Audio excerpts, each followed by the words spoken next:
Hello everyone and welcome to today's video. Today we'll be talking about the top 3 best QBZ-83 loadouts. You may be asking why I chose 3 loadouts of any number. Well, the reason is, depending on what part of Call of Duty you play, you may need all 3 of these or you may need just one of them. There's one loadout for people who play public matches, there's one for people who play league play and game battles, and there's one for people who play Warzone. I really wanted to make them unique to what mode you're playing, because depending on what you're doing and with the gun, it really changes how you play with it, so the attachments change. And so I'll have timestamps in the video and the description for those of you who want to go straight to the loadout you want, or you can sit through the whole video. It's your choice. With all that out of the way though, let's talk about the QBZ. After messing around with this AR again in Cold War, I realized how unique it was. It holds a high mobility, and it's the highest of all the Cold War ARs, and it has the perfect SMG AR hybrid, meaning those mid-range fights are your sweet spot with this gun. It holds a high fire rate of 681 rounds per minute, ranking it 4th for the highest fire rate, right behind the XM4. The gun deals 32 damage to the body and 45 to the head. This translates to 5 shots to kill, or 4 to the head. I mean, it's not terribly necessary to hit headshots with this gun in Cold War. It has some strong recoil for the first few shots, but this can be almost removed with the right attachments. Overall though, this gun is best for those mid-range fights. It also holds up for short and far-range shots, meaning you can win these if you can control your shots. But that mid-range area, there's nothing I can think of that covers it as best as the QBZ. Without further ado though, let's get into the loadouts. When I made the public match loadout, I had to think of what could make it the best well-rounded bounce gun, because in my opinion, this gun is the jack of all trades. It can do the far, it can do the medium, it can do the short. It can do any of it as long as you can control your shots. That's the big thing with the QBZ. As long as you control your shots and hit them, you're perfect in any scenario. The biggest thing was eliminating though that initial recoil with those first few shots, because your first few shots are the most important. So I had to focus on getting the best underbarrel and muzzle. This is a SMG AR hybrid, so if you can stick to the areas of the map where you'll find mid-range fights, the middle of the map is where this thing shines. So you can take on SMGs. You can take on ARs. I don't know if you can take on shotguns, but you can try. This is the perfect gun for a bounce build, basically. So, with all that said, let's get right into the QBZ loadout. So with this class, I run the Gunfighter wildcard. This is because I want to have 7 attachments on my ARs. It's just personal preference. You can do what you want. For the optic, I like to run the Microflex LED. This is just what I'm comfortable with. You can run whatever you want, though. The infantry compensator is what I choose for muzzle. This is because this takes away shooting move speed, and I already have attachments that do that, and I don't want to have too much of that, because then you're losing that hybrid ability because you're moving so slow. So for the barrel, I like to choose 15.5 reinforced heavy. This is because it adds damage range and bullet velocity, and we really need that damage range to make up for its inability to, take down far range fights, and this will really help you just be able to laser people across the map and still do damage. And so this is why this is the perfect barrel for that. For the body, I choose the steady aim laser, and this is because having that closer hip fire allows you to take close range fights easier and be able to win more of them. I choose the field agent grip. This is because as I said earlier, there's a high initial recoil and you need to limit that. So with the muzzle and this underbarrel, it's pretty much non-existent, and that's what you want. You sacrifice a lot of shooting move speed, but it's necessary in order for you to not have to worry about a shitload of recoil. For the mag, I choose the 40 round drum mag. This is because, having some extra bullets is always useful, but I don't want any more cons than what a 50 round mag would give me with aim down sight time. For lastly, I choose the airborne elastic wrap. This is because it adds aim down sight time, flinch resistant. This is the only freaking handle you'll use on any gun, I think. I don't think I will have a loadout video for you that will not use this grip or handle. This is just because it's better than all of them, and it has very little cons. For the stock, I go with the Raider stock. This adds sprint to fire time and aim walking movement speed. So it really makes up for that shooting move speed limiter that you get in the earlier part. Yeah, you don't make up for the con that is shooting move speed, but with the aim walking move speed, as long as you're careful about it, you won't need to strafe that much. So this is what I go for my QBZ loadout. It's really a bounce of everything, a jack of all trades, if you will. It's got, you know, that damage range thanks to the barrel and that more closed-in hip fire for that laser. And this allows you to take, you know, those fights if you need to, but mid-range, this is the baby. This is what you want to use. The secondary I pair this one with is Street Sweeper, just because I'm leveling it up right now. You can use whatever you want. For tactical, I have a smoke grenade because I play a lot of objectives. So with this mid-range fight, I can take objectives in the mid without worrying too much about what fight I'll get into. I run a lethal Semtex. This is just because the Semtex is my favorite thing. You can run whatever you want. Field upgrade, I use trophy system because this is the most useful in my opinion, especially in objective taking modes. For perks, I run flak jacket, scavenger, and ninja. You can switch out flak for tactical mass, but that's really the only change I would make.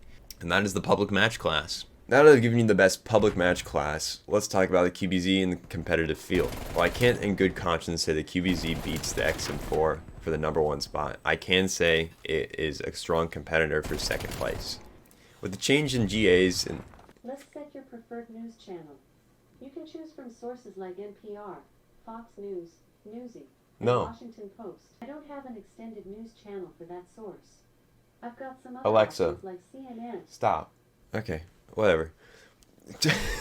With the change in GAs in the second major of the CDL, the XM4 is no longer in use, and it opened the spot for the second place gun to come in.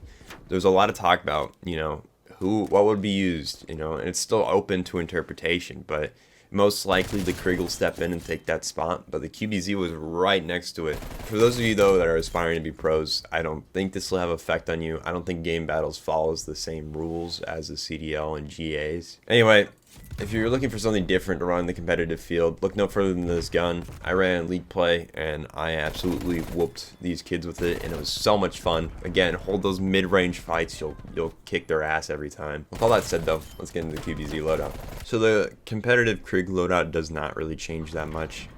You know, you run Gunfighter, Wildcard again to have all 7 attachments, and the only thing I will change in the whole build is the barrel, and this is because most damage barrels are GA'd, and I usually follow GAs. So I switched to the 16.5 Ranger. It allows a lot of bullet velocity, and to be fair, in ranked play, you will not run into far range fights just as much because, you know, they're all objective based. You're all going to be closing in on each other, and so the QBZ can actually rule the field in ranked play. And look at that bullet velocity, 1200 rounds. That'll win you fights. That'll win you fights. So this is the perfect gun build for the QBZ for ranked play. I run a 1911 with this in league play, but if you're going to play in game battles, you got to switch it to a Damati because 1911 is GA'd. Everything else is the same. I switched the tactical to a flashbang. Flashbangs, in my opinion, are more useful. Stun grenades don't last long enough to be a useful thing, but if you can flash someone's ass and they can't see, you'll get them by surprise for sure. The lethal will definitely be Semtex. It's the perfect one. Trophy system as well for the field upgrade. Flak jacket, scavenger, and ninja. You can switch it out for tac mask if you prefer that. And that is the league play game battle loadout. Now that the Cold War classes are out of the way, let's talk about the Warzone QBZ. Per usual with Cold War guns, they behave differently in Warzone. It still rocks at high mobility, that didn't change, and the recoil was a little more under control, I think, than it was in Cold War. If I have to be honest though, I was disappointed in how weak the weapon was at far range. It really fell off in damage, and I just felt like I was shooting pumpkin seeds at them. From what I gathered, it does 42 damage to the head and 28 to the rest of the body. This is pretty similar to what the Kilo is, but it doesn't have the same rate of fire and bullet velocity as the Kilo, which is what kind of tanks it in the end.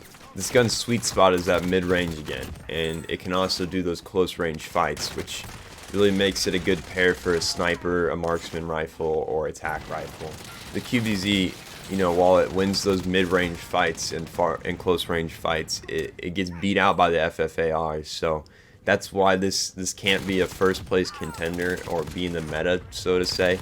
It's probably the B tier, the A tier, I'd say. Overall though, I enjoy playing with this gun in Warzone. As long as you're aware that you're weak at far range fights with this gun, you can make up for it by either not taking those fights or pairing it with something that'll be more suitable for those far range fights. Overall though, if you're looking for a fun gun to use, try it out. Enough talk though, let's get right to the loadout. For the QBZ in Warzone, I like to run the agency suppressor for the muzzle. This is because it keeps you off the map as much as possible. I run the 15.5 takedown barrel. This is because it has bullet velocity, which equates to range in Warzone, and so it's extremely helpful for making up for what the QBZ lacks at range at first. For the underbarrel, I run the field agent grip. This is because you need to control that initial recoil, and this attachment does just that, and so it creates more of a laser for the QBZ.